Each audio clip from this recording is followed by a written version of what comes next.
This week, China and ASEAN elevated their relationship to comprehensive strategic partnership, one of the highest designation of relations cooperation among governments. How do you see that new designation impacting lives and economies in ASEAN and in your country, Cambodia in particular? Well, I think that on the top of the existing initiative like the RCEP, the ASEAN Free Trade Agreement with China, we also have the Lanchan Mekong Initiative for Cambodia, Laos, Myanmar and Vietnam initiative with China, where it helps the CLMV country, we term it, to reduce developmental gap with our neighboring countries. I'm sure that this new strategic comprehensive partnership will deepen the relationship, and especially from the speech of President Xi, there was a clear sort of goal, and it's very promising. He mentions about $1.5 billion in assistance to ASEAN for the next 3 years to recover from COVID. He also mentioned to increase import from ASEAN country worth $150 billion and particularly on agri-products. Now, I want to focus on these agri-products. Cambodia exports about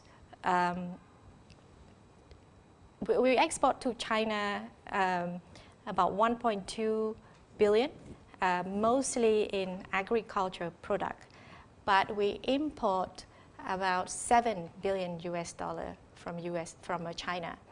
So there are room for improvement in terms of mutual trade.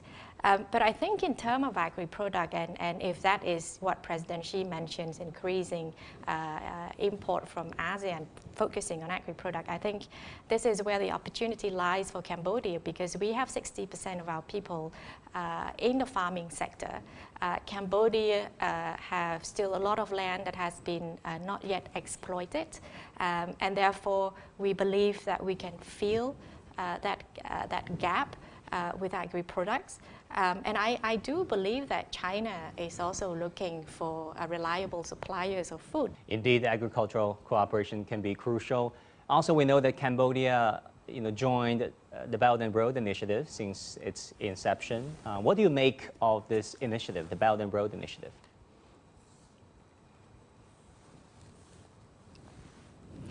No, I can't talk about other countries, but I can speak for Cambodia that we have a lot benefited from the Belt and Road Initiative, particularly a lot of infrastructure. As I mentioned earlier, the country was ravaged by war.